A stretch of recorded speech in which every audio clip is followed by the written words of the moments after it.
Your heart beats over 100,000 times per day. In fact, the most common day of the year for heart attacks is Christmas Day. The problem is, someday our hearts are going to stop beating. Then what? Are we ready to meet our Maker? Are you? It is the most important question you will ever face. What about other people? Suppose you're ready to have a spiritual conversation with someone. Here's a good place to get started. I found these two questions to be very helpful for knowing where a person is at spiritually. The first question, if you were to die today, do you know where you would go? Most people say that they are going to heaven. Well, that's wonderful, you say.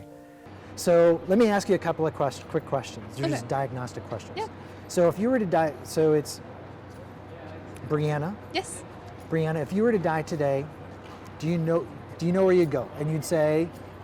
Heaven, hopefully. Okay, hopefully heaven.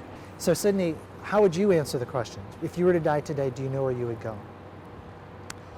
I'm honestly not sure, because when we learned about it, we learned that you have to, if you commit any moral sins, you have to go to confession and you have to confess your sins and before you die in order to be let into heaven.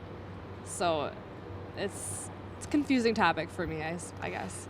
This leads to the second question.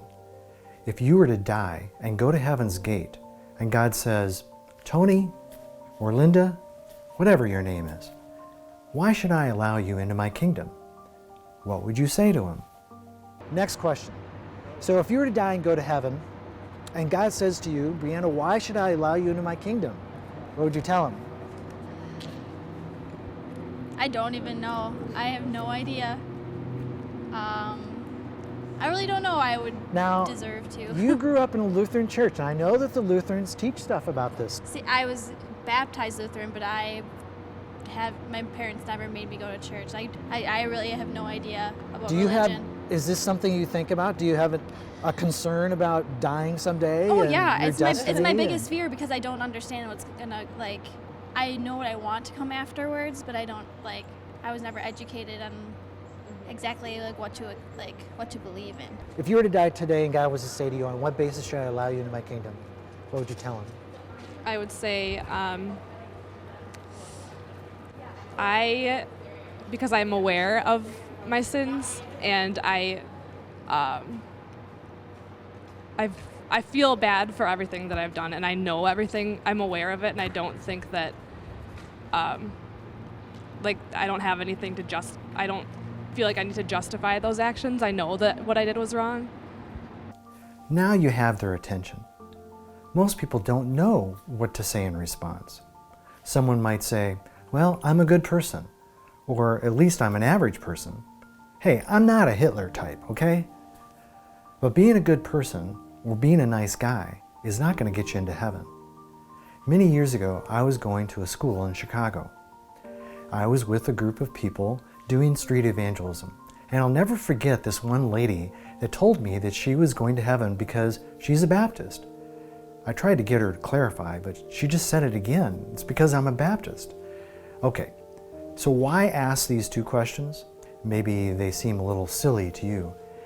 I remember being in a Bible class one time, and I asked an older gentleman to tell me about how he came to have saving faith in Jesus. He was very uncomfortable, and then we found out that he did not have saving faith, but he had been a member of the church for at least 150 years. Well, one time I was staying with a Christian family, and I was paying them for a room in the basement of their house. One day at breakfast, I asked Leonard about his faith in Jesus, and I found out he too was in the dark about what it means to be a Christian. So here's a common thread. Both of those men were longtime members of Baptist churches.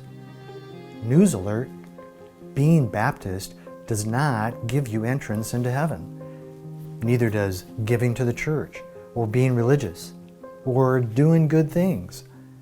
Some people think that they're saved because they grew up in a Christian home.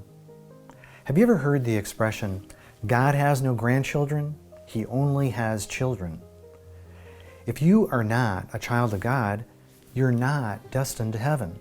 at least not until you personally become a child of God. All kinds of churches have people who think they're Christians, but they're not. When you meet people who claim to be Christian, you might ask them how they came to Christ. That'll tell you a lot.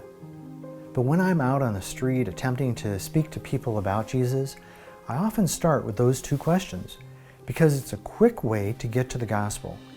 You're quickly exposing for them that maybe they're not destined to heaven like they thought they were. Here's your assignment if you choose to accept it. Memorize those two questions and say them out loud several times.